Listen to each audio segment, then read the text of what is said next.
In 1991, a boy named Henry disappears in a small town called Castle Rock. The search goes on for months. The sheriff of the town, Alan, goes to the woods one last time and finds the boy standing on a frozen lake. 27 years later, the warden of Castle Rock's private prison, Dale, is on his last day of work before retiring. That morning, Dale drives off a cliff and kills himself. Next, Dale's replacement, Teresa, arrives at her new office and decides to make some changes to accommodate the growing prison population. She notices that Dale has left an entire wing empty for 30 years and asks an officer named Dennis to investigate. Dennis goes to the abandoned wing and finds a fresh footprint leading downstairs. There, he discovers a book and many cigarette butts. Then he sees a person inside a cage, silently watching him. Startled, Dennis rushes outside to get help. The officials find no record of the man being arrested, which confuses them even more. To make matters worse, the man rarely speaks.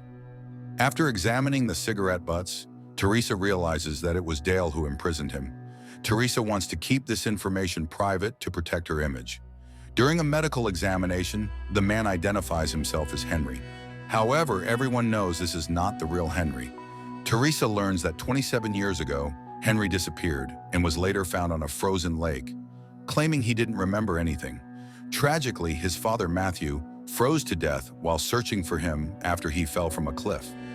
After being rescued by Alan, Henry grows up to become a lawyer and now lives in another city. Dennis sympathizes with the mysterious man, especially since Teresa refuses to investigate his case further. He contacts Henry to inform him about the situation. Henry decides to return to Castle Rock and visits his adoptive mother, Ruth. He is surprised to see Alan, who says he regularly visits Ruth. Later, Henry goes to the prison, but Teresa and the officials hide any documents about the man to keep Henry from getting involved. Disappointed, Henry leaves. That night, Dennis is on surveillance duty when he notices the man is no longer in his cell and all the prison guards are dead. Dennis rushes out to investigate, but everything seems normal. Confused, Dennis is left wondering what really happened. This is because Castle Rock has a long history of murders and suicides that strike the town unpredictably. In the morning, Henry goes to Dale's home and meets his blind wife. At first, she treats him kindly, but when he asks about the basement, she quickly becomes nervous and rushes him to leave. Meanwhile, Alan meets Teresa at a bar and tells her about a conversation he once had with Dale. According to Dale, the devil is not just a metaphor, it exists in human form. Dale claimed that after he caught the devil as the man and locked him in a cage, all the murders and suicides in Castle Rock stopped. Before leaving, Alan warns Teresa to never let the man out. Later, Teresa talks with her deputy warden, and they agree to let the man die. They put him in a cell with one of the most dangerous prisoners. That night, the prisoner warns his new cellmate not to touch him, saying it will not end well. At the same time, Dennis meets with Henry and tells him everything about the man they found in the cage. Henry wants to file a case, but Dennis refuses to testify, fearing he might lose his job. The next day, Henry disguises himself as a visitor from a local church and goes to the prison to see the man for himself. Meanwhile, the body of the man's cellmate is taken out of the prison. Teresa's plan to kill the man has failed. The doctors discover the prisoner died of cancer, even though he was perfectly healthy before. Later, Dennis intentionally lets the man out into the prison yard so Henry can see him. Henry takes a picture of the man before other guards take him back inside. At the same time, Alan burns a letter from Dale. The letter reveals that Dale believed God told him to find the man and imprison him to end Castle Rock's horrors. The letter also warns that the man must never be allowed to see sunlight, something Dennis has now accidentally allowed. Henry then visits his old neighbor, Molly, to ask for her help with his mother. Molly refuses and sends him away. In a flashback from 27 years earlier, it is revealed that Henry's father was found in critical condition after he fell from the cliff. While he was in bed, connected to an artificial lung, young Molly sneaked in and disconnected the machine, killing him. She did this because Henry had once told her that his father was not his real father and was making his life miserable. This incident haunts Molly to this day, leading her to take drugs to suppress her emotions. Next, Henry and Dennis meet again, where Henry asks Dennis to find out more about the man in the cage. In return, Henry promises to help Dennis get into law school. The next day, Henry helps Molly get out of prison after she is arrested for trying to buy drugs to manage her condition. Despite this, Molly pushes Henry away, leaving him confused about her behavior. She eventually explains that she has a medical condition that allows her to feel other people's thoughts and emotions, just like she felt his when they were kids. Suddenly, Molly remembers she has a TV interview and rushes to the station. During the interview, Molly shocks everyone by publicly revealing details about the boy found in the cage. She accuses the prison of violating his human rights and abusing him. Henry is surprised by how much she knows about the case. Molly explains that she can sense his thoughts and emotions, which is how she learned the details. Later, Henry visits the prison, where Teresa offers the man money in exchange for his silence. Henry, however, refuses the deal, insisting he needs to uncover the truth about what happened.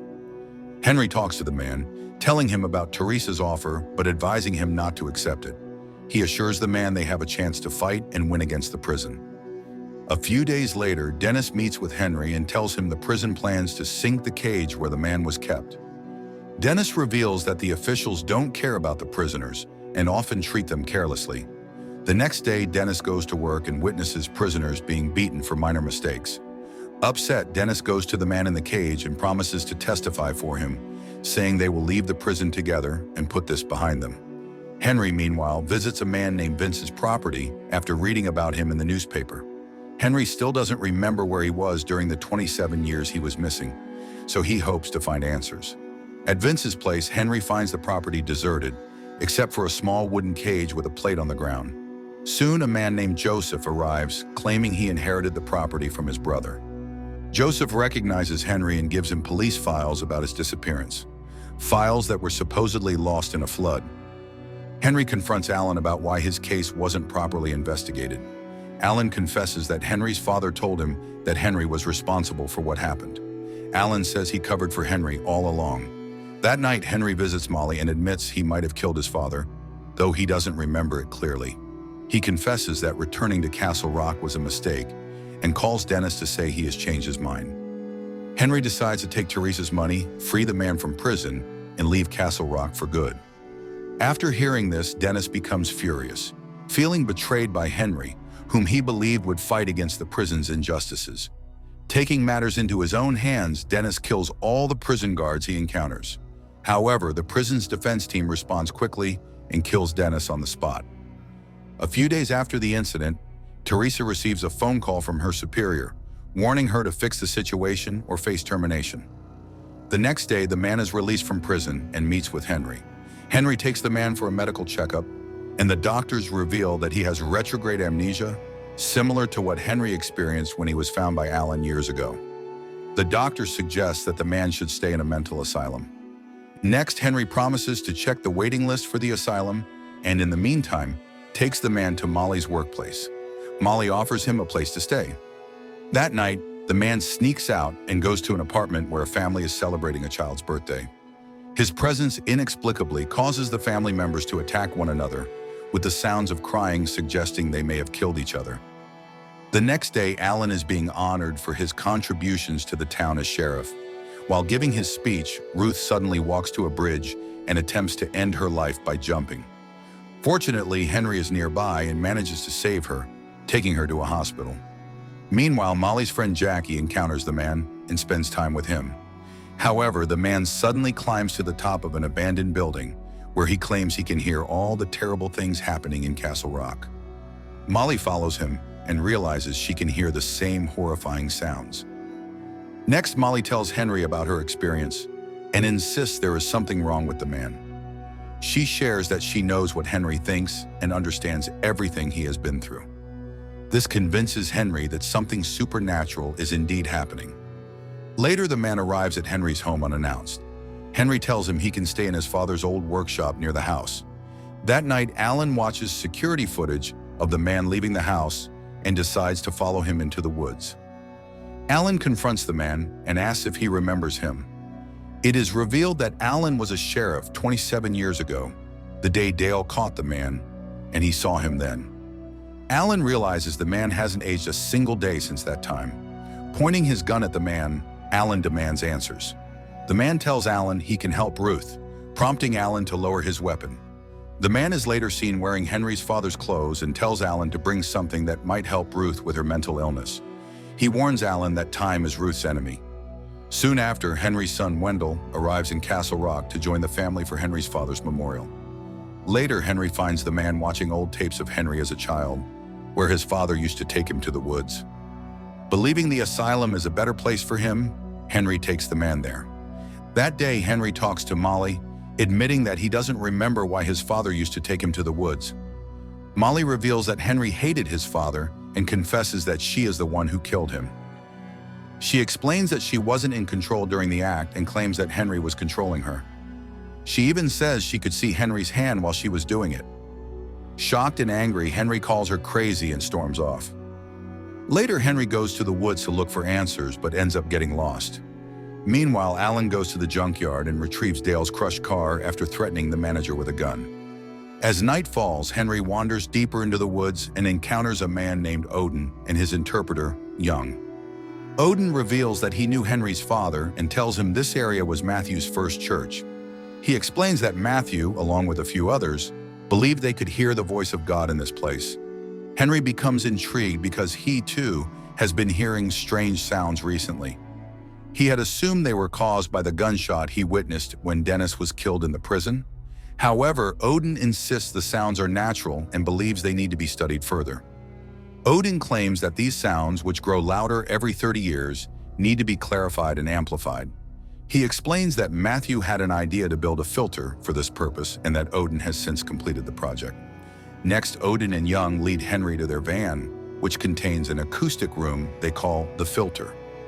Odin reveals he made himself deaf to better study the sounds, which he will do to Young next. He then throws Henry into the filter, locks the door, and leaves him inside.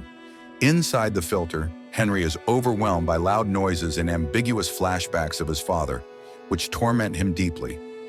Meanwhile, Alan arrives at the asylum to tell the man that he has retrieved Dale's car. To Alan's shock, he finds the man with a bleeding wrist. The man accuses Alan of abandoning him in the car 27 years ago and vows to take revenge on everyone who helped Dale imprison him in the cage. Alan rushes inside to find the house in ruins, with blood everywhere. Desperate to find Ruth, Alan eventually locates her hiding place, but she panics and shoots him, killing him. Earlier, Ruth is in the house when she recalls a memory of Matthew explaining the first time he heard God's voice. He admitted that he once tried to end his life, seeking proof of God's existence. He believed that if God truly existed, he wouldn't allow so much suffering in the world. That's when God spoke to him. Matthew then asked young Henry if he could hear the voice too, but Henry couldn't. After this flashback, Ruth learns from the news that the man is now wanted by the police for causing a fire at the asylum and being responsible for multiple deaths, disappeared as a child and leaves. The officers and Henry believe he is responsible for the recent chaos, including the murders at the asylum, as the police are already hunting him. Next, Henry, wanting to protect his son, sends Wendell back home, not wanting him to deal with the horrors of Castle Rock. However, Wendell begins to hear a strange ringing sound, hinting that he too can now hear the mysterious voices, and he gets off the bus. Next, Henry calls Molly and tells her that the man's presence causes murder and suicide, even though he is never directly involved. That night, Henry goes to Dale's old house where Gordon and Lilith have already cleaned up the murders caused by Gordon to investigate the basement. Finding the house empty, Henry heads to the basement, but discovers it has been cleaned. He then searches the rooms and finds several portraits of the man. Among them, he spots a portrait where the man is wearing the same clothes Henry was wearing on the day he disappeared. As Henry examines the portrait, Gordon and Lilith return home and attack him. In the chaos, Lilith accidentally stabs herself in the neck and bleeds to death. Gordon chases Henry and is about to stab him when Jackie, who suspected something was wrong with the couple, arrives and hits Gordon with an axe, saving Henry. They report everything to the police, exposing the earlier murders committed by Gordon and Lilith. Meanwhile, Molly goes to Henry's place but finds the man there instead. The man tells her she can help him because he knows her very well. He recounts details about her childhood, leaving Molly shocked. She asks how he knows these things, and the man replies that he has known her all along, even until the moment she died in the woods. He then tells her his story. In an alternate universe, Matthew receives a message from God and builds a cage, similar to the one Dale built to imprison the man. In this universe, the man is seen giving a presentation on curing Alzheimer's disease using brain implants. Later, the man receives devastating news that his father has shot himself and travels to Castle Rock, a brighter, more hopeful version of the town. There he meets Molly, who calls him Henry, revealing that he is this universe's Henry. In this world, Alan and Ruth live together after Ruth left Matthew.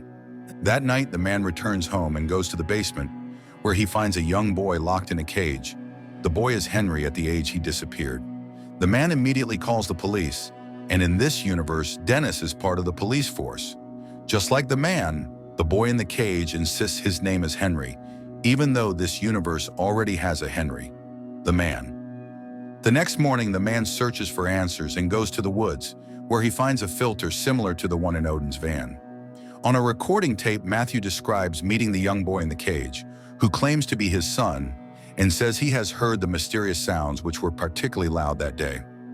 Matthew recalls being confused by the boy calling him Dad, and claiming this Castle Rock is different from his own. Over time, Matthew becomes convinced that the boy is not human, but the devil. The man shares recordings of his father with Molly, who is confused because the boy found in the cage, young Henry, resembles the man in every way. What puzzles them even more is that young Henry was discovered 27 years ago, but still appears no older than 12. Just like Dale, Matthew left a warning on the tapes, urging that young Henry must never be released, as he is the devil and his freedom will bring horrors to Castle Rock. As they try to find young Henry, murders and suicides seem to follow him, just as they did with the man in the other universe. Young Henry is eventually detained at the station after being held responsible for burning down a hospital. The man and Molly visit him there, and as they speak, young Henry starts hearing the sounds again. Molly touches young Henry to calm him, but when she does, she experiences vivid visions of the events from the previous universe and feels everything the other Molly felt. Later, Molly and the man gain custody of young Henry, but instead of taking him somewhere safe, they take him to the woods, as that is where young Henry insists he needs to go. Dennis, who has been watching from his car, follows them. In the woods, young Henry leads them to the bridge between the two universes, where they see a mysterious woman from a medieval period holding a knife. A chase ensues, during which Dennis shoots Molly. Before she dies, Molly begs Dennis to help young Henry. The man tries to assist young Henry, and in doing so, they both are transported to Henry's original universe. The man makes several attempts to return to his own universe, but fails each time. Eventually, Dale finds him and locks him in the cage, beginning the cycle all over again. The man tells all of this to Molly, who is amazed but believes his story. He asks for her help to convince Henry to go to the woods with him so he can finally return to his universe. The man tells Molly where to find him and urges her to bring Henry as well. Meanwhile, Ruth is standing on the bridge, confused and disoriented. She is experiencing memories from both worlds and occasionally sees Alan alive, which further unsettles her. Elsewhere, Wendell arrives in the woods and discovers Odin's truck and Young, who is still alive. It is implied that Young might have killed Odin because Odin wanted to make Young deaf like himself to better hear the sounds. Molly manages to convince Ruth to come down from the bridge, and Ruth reunites with Henry. Molly then tells Henry everything the man told her, but Henry refuses to believe it. Their conversation is interrupted when Henry learns that Wendell is in town and at the station. Henry goes there to meet him. Wendell tells him about the strange sounds he has been hearing, but Henry is disappointed because he never wanted his son to be involved in any of this. To make matters worse, Henry learns he is now a suspect in Odin's murder. Meanwhile, Teresa visits Molly, searching for the man. She tells Molly that he is, in fact, the devil. However, on her way back, Teresa is hit by a truck and killed. Now Molly doesn't know what to believe. The new sheriff in town, who already suspects Henry, connects the dots incorrectly and accuses Henry, saying that wherever he goes, bloodshed follows. Later, Molly visits Henry. He asks her to take Wendell away from everything and never return to Castle Rock. Before leaving, Molly tells Henry the location where the man is waiting for him. Henry reports the location to the authorities, leading to the man's capture. Molly takes Wendell away, just as Henry asked her. Next, the man is placed in a cell across from Henry's. He warns Henry that they don't have much time left before the sounds stop, and the door to his universe closes. He tells Henry that terrible things will keep happening if he doesn't return to his own world. Soon after, the overcrowded prison places both the man and Henry in the same cage due to incoming inmate transfers. Chaos breaks out when the inmates begin fighting. The guards intervene, but the situation spirals out of control, and the inmates overpower them, escaping in the process. This chaos gives Henry and the man an opportunity to escape as well.